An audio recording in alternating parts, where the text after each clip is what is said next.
Yeah, that's the sound. That's the sound of getting it done here on the Locked On Browns podcast. G. Bush, Jeff Lloyd. First segment, we just gonna get it right off into it, man. Elijah Moore and Andrew Berry pulling the rabbit out of the hat again. He must have heard your boy G. Bush yelling and screaming over here. And I will tell you, AB, you satisfied me here, bro. We'll talk about that coming up as well.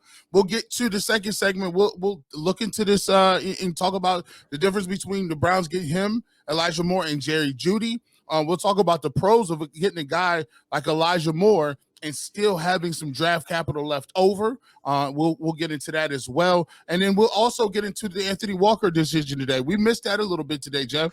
Anthony Walker has decided to come back after taking a visit with the Washington Commanders. He's in the mix as well. He's back with the Browns on a one-year deal. So we got a lot of breaking news here to drop to you for the Locked On Browns podcast. Keep it locked. You don't want to miss this one. You are Locked On Browns, your daily Cleveland Browns podcast. Part of the Locked On Podcast Network. Your team every day.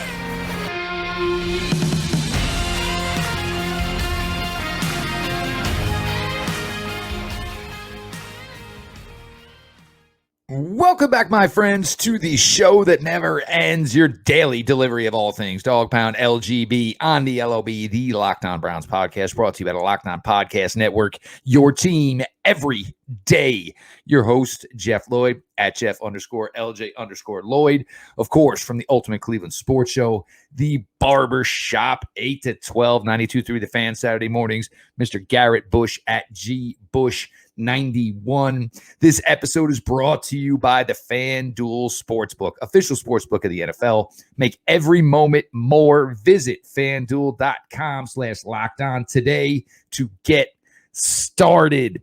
As the man said, and a little preface here. Just remember the episode we did yesterday, the most recent Locked On Browns episode. Every time Jerry Jeudy was mentioned, just imagine that the name Elijah Moore was actually supposed to be said instead. Look, pretty simple. Look, we get the news here this afternoon. Mecole Hardman finally makes his decision, going to the Jets for up to $6.5 million.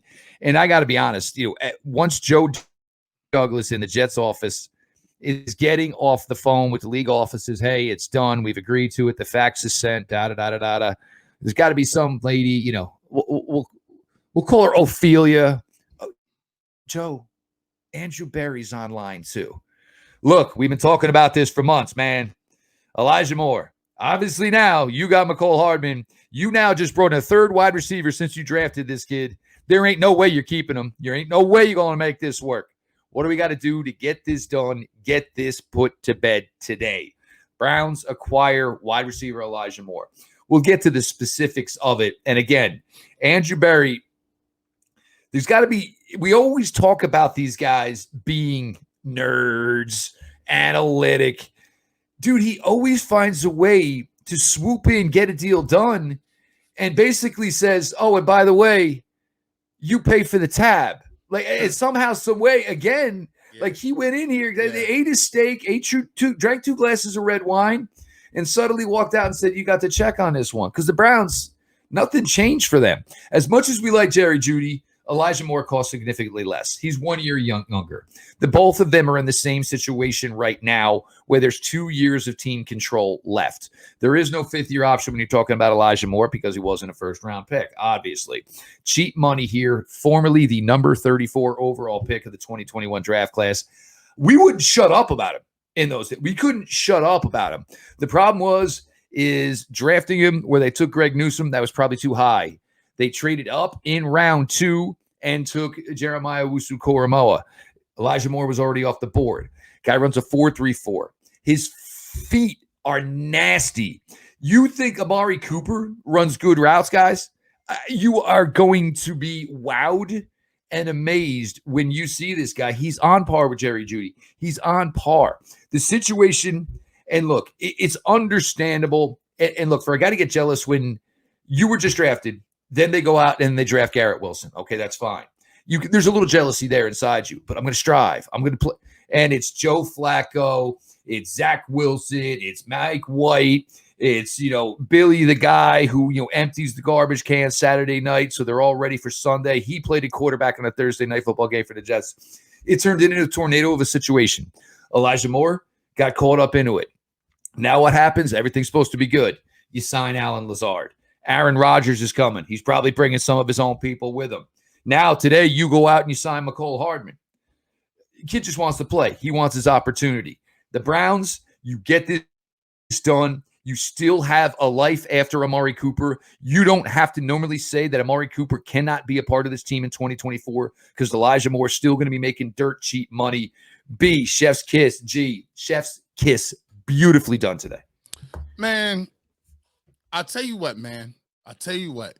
If it take that type of energy and rhetoric to get these types of moves from Andrew Berry, hey, call me the bad guy. Hey, listen, I'll be the scapegoat. Call me the bad guy because listen, boy, you and Jeff been wanting Elijah Moore. Jeff was going to his house. He had been he was stalking him. He's like, yo, we need more. I'm like, listen, bro, they not giving him up, Jeff. And lo and behold, when McCole Hardman, when he pulled the trigger on that, the first thing I thought about, I tweeted like, dang, man, we wanted to get McCole Hardman. And it was like, refresh your page, G. Bush. I said, what you mean refresh my page? I refreshed the page. Elijah Moore has been traded to the Cleveland Browns. And I said, oh, well, never mind. I didn't mean that then. I think Elon Musk make you pay to take the tweets down. So, like, I ain't paying that. So I just left it up there. But I'm going to tell you what, all jokes aside, though, man, to get this guy – and he has way more game. He has a lot more left in his game to develop. And that's the scary good part about the situation is because he's young. He's a burner. He can get vertical. He solves a lot of the different things that we were missing. And he's going to get an opportunity to come here to run the routes nobody else is going to run. The routes that he's going to run, them is big boy routes. These is routes these are called production routes. Amari Cooper, DPJ moved the chains. This guy is a guy that you can give the ball. He could go the distance on him. So a shout out to Andrew Berry.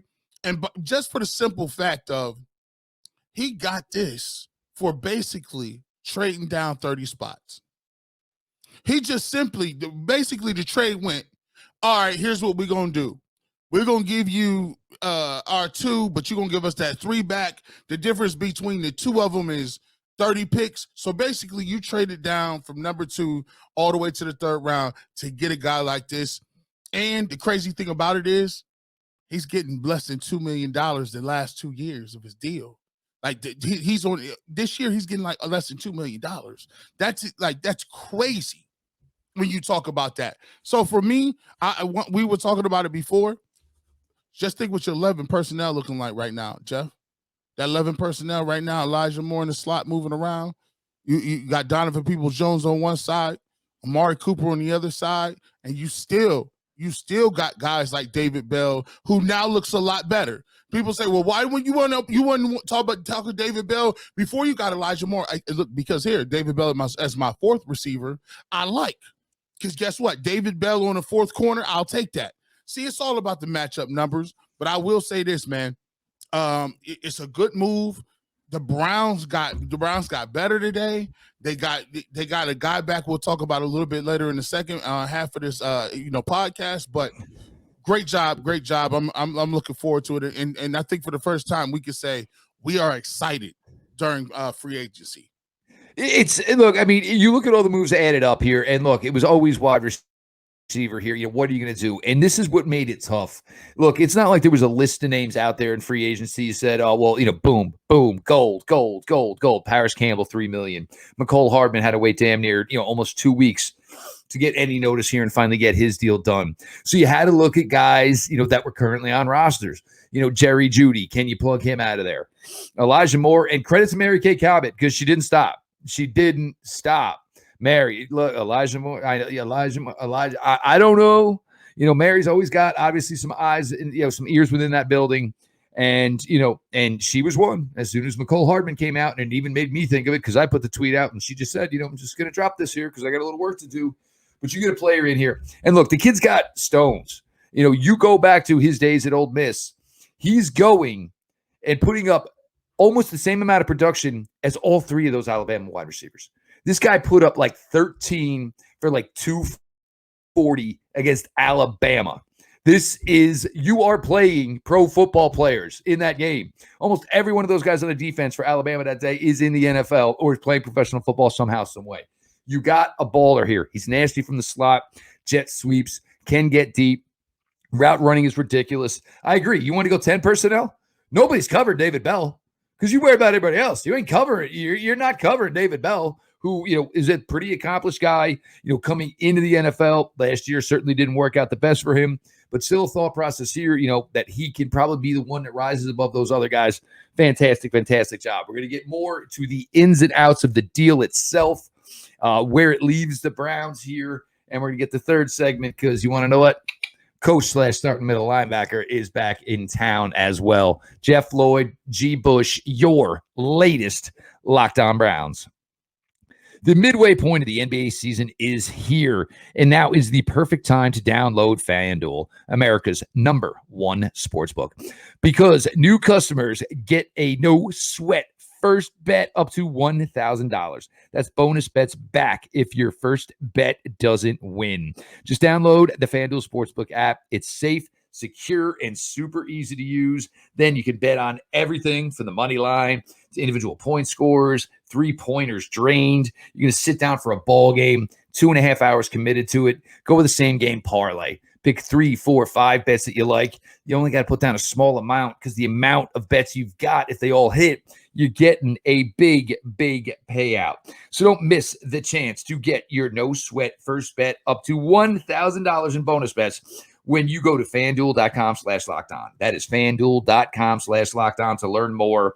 Make every moment more with FanDuel, an official sports betting partner of the NBA. Welcome back to Locked On Browns podcast. G. Bush, Jeff Lloyd in there in the building. Make sure you definitely follow us, and definitely we will appreciate everybody who takes time to make Locked On Browns your first listen of each and every day. Big time news day. 2 big moves. Obviously, we talked about Elijah Moore. We'll get to a little bit about the guy in the middle coming back as well, Anthony Walker, in the next segment. But, Jeff, let's take a look at some of the stuff that it cost us, right? So when you look at this trade, and the third-year receiver, Elijah Moore, they giving up the 42nd pick. That's what the Browns gave up. And they're also getting the Jets number 74 in the third round in return. And so you look at it in the net, as a net, over under. Basically what they did is they ended up dropping 30 picks below in the second round to go be available to get, just to trade the second and third. So you only lose about 30 picks. The Browns still get a third round pick of theirs. They still get the third round pick of the Jets. And they end up taking a guy who has been solid throughout his career. Obviously, the Jets have had quarterback problems, but on skill set alone and upside, this guy is a guy that the Browns definitely needed. He caught 37 passes for 446 and 1 touchdown last year. He became, evident. He became available when they got McCole Hartman. The Jets had drafted him in the second round out of Ole Miss, but he asked to be traded before the deadline of last season. And the Browns were one of the teams who tried to acquire him. A source said the Jets denied the request, but Moore didn't have the season that he expected after a promising rookie year. And as a rookie, he had better yards and stats in his rookie year than he did last year. Moore caught 43 passes for 538 yards, 5 touchdowns, and his production dropped off in 2022. Jeff, with these raw skills and ability, and a guy that the skill set that really complements what the Browns have already, do you believe that the compensation was just? And do you feel like the Browns came out the better of the two between the Browns and the Jets in this trade? I think, and this is probably where it changed probably, I don't want to say drastically, but it changed, today with the news of McCole Hardman. Obviously, maybe, the Browns obviously were in this. Look, Mary Kay Cabot doesn't say things to just say them. So to keep saying Elijah Moore, there was definitely, smoke to that fire, so, type of thing. But for Elijah Moore, there's no way the Jets go back. You could go back from this. You don't have a player going into year 3 and looking around saying, you just brought in 3 guys who do the same job I do. So for me, my thinking this is maybe what the offer the Browns were trying to float here. Look, we'll give you 42. We'll take Elijah Moore. You give it. We're going to take some draft capital back. Maybe the Jets were balking. And then when the news breaks about McCole Hardman, Andrew Berry says, who you kidding, bro? You ain't got a better deal. You ain't got a better deal. You can't send him to Green Bay in this Aaron Rodgers deal because the same reason he was asked for a trade was the head coach of the Green Bay Packers' brother coaching for the New York Jets. You ain't going to look, I pissed off your brother, so trade me to Green Bay so I can go play for the other brother. That wasn't going to work. So basically what Brown said is, what are you going to do here? And look, if you had a better offer, you would have moved him by now. This is no doubt your best offer. So I'm taking my draft pick back. I am taking the young man off your hands. You now have 42, 43. And I'll be honest, the Packers probably don't want Jets players. They want to go pick their own players. So you don't want to give the 12th overall pick or 13, whatever it is for Aaron Rodgers. So maybe 42 and 43 are where the Packers say, you know what? We're good. But for the Browns, and this is what I'm talking about. Like, it was kind of like Andrew Berry went in, broke up with the Jets, and said, I'm sorry, you're all good. Oh, by the way, pick up this check. Okay? And have a nice life. The Browns get some, look, and we've talked about it. Yes, he is a foot speed guy. Yes, he can get vertical. Yes, he runs a 4.34. But with the jet sweeps and the yard after catch ability, we've talked so much about having guys that can challenge the defense 52 yards wide in addition to 100 yards long. Guys like Elijah Moore can do this. It's crazy good footwork. It's crazy good run after the catch ability. A talented young man. And when we said yesterday, you were not going to get a wide receiver close to a Jerry Jeudy at 42, I'm going to say it again. You were not going to get a wide receiver in this draft class close to the ability of Elijah Moore. And he's 1 year younger. And he's faster. And he's coming in with a chip on his shoulder. And 2 years, you're never giving any big money to him. He is going to make less than $4 million in the 2 years he is here. Yes, you're out of the second round. Guess what?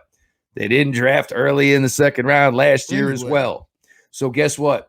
You can go get one more big boy in here to play on the interior. That's about what I maybe see left here as far as free agency for the Browns. You go pound out probably an edge rusher, another D tackle with those first two picks in the draft. And then day 3 is, if you like it, you take it. If you don't, maybe move some picks on, because you're getting to the point here where draft picks for the Browns for this year might not be that essential. You've already re-signed 3 linebackers, G. You brought in another one. Maybe you need a safety. Greg Newsome maybe was involved in the Jerry Jeudy talks, which means he ain't going nowhere either. So the Browns don't have a ton of needs left to accomplish.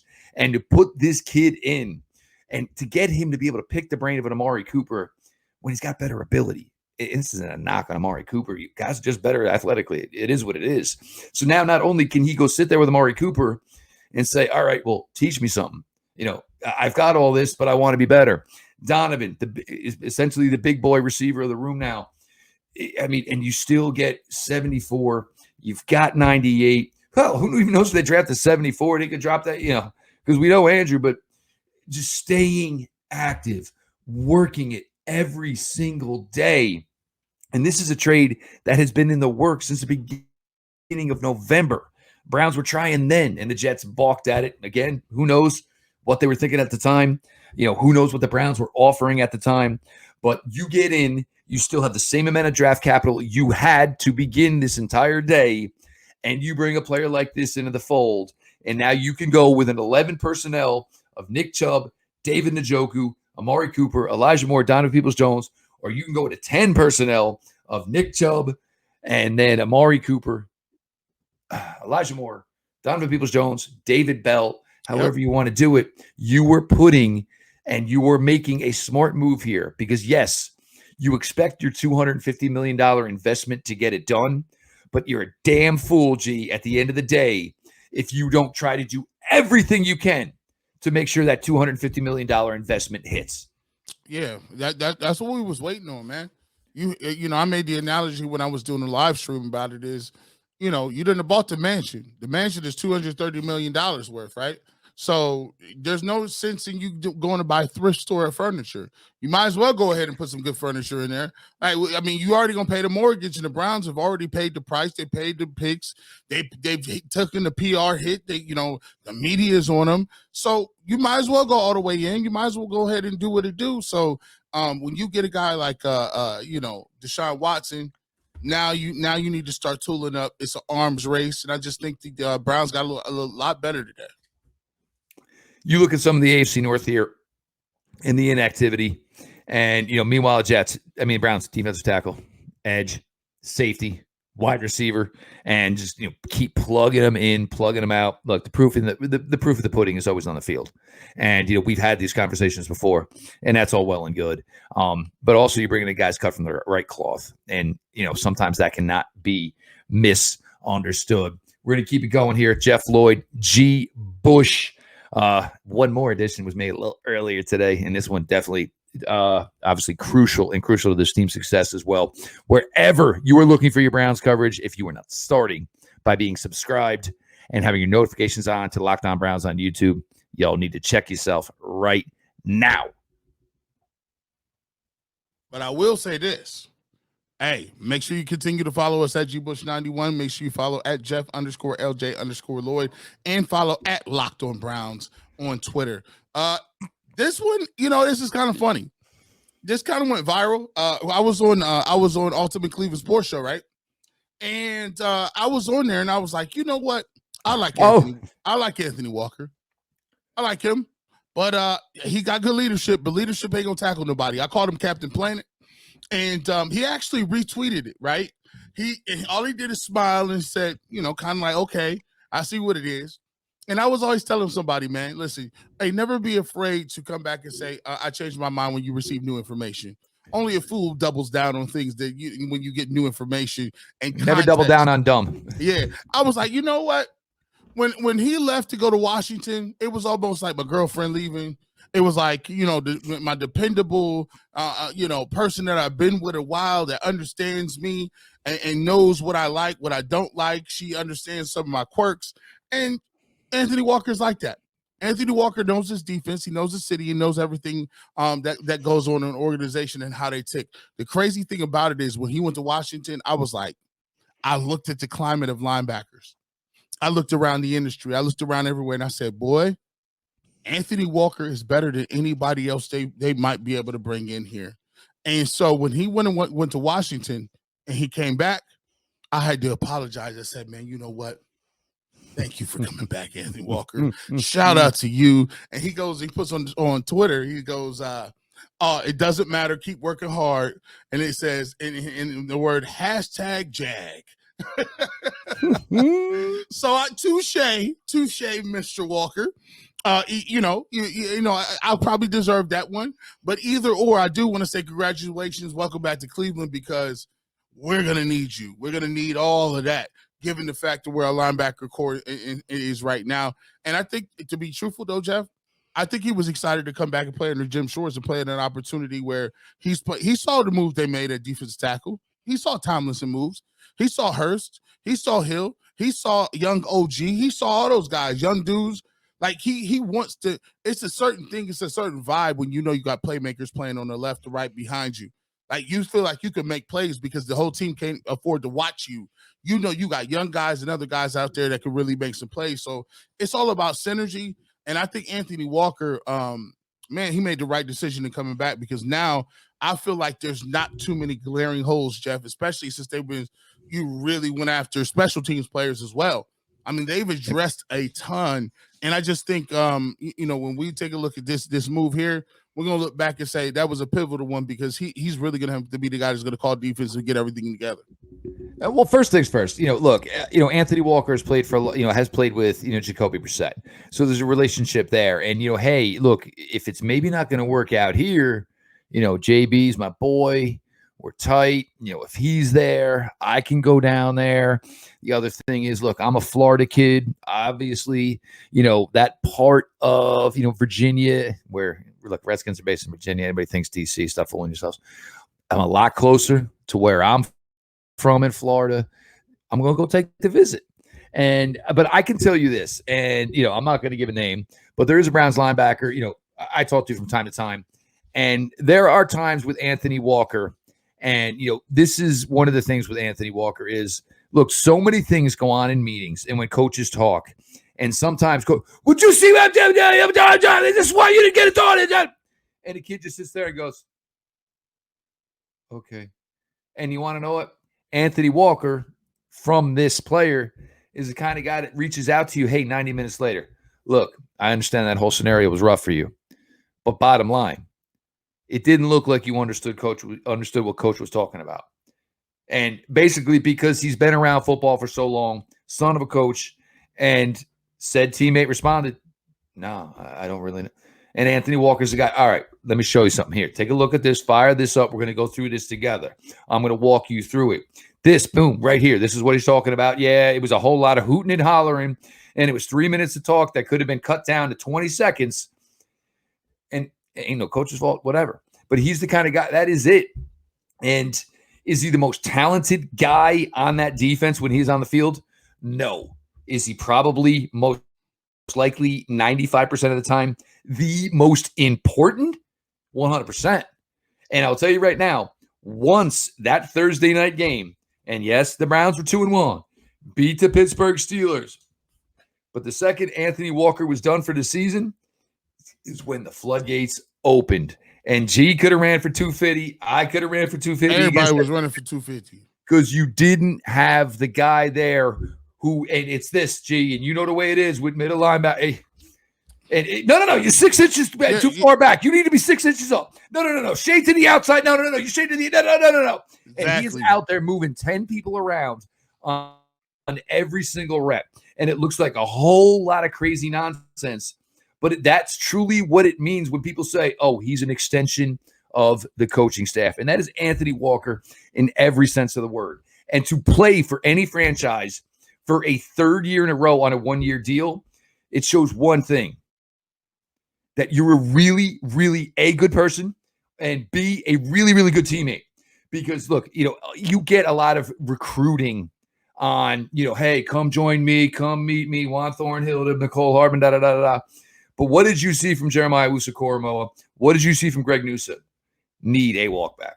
Nothing flowers. I'll buy you dinner. I'll play with your kids. I'll let your dogs out if your wife go away. Need a walk back. It's not rhetoric. It's legit.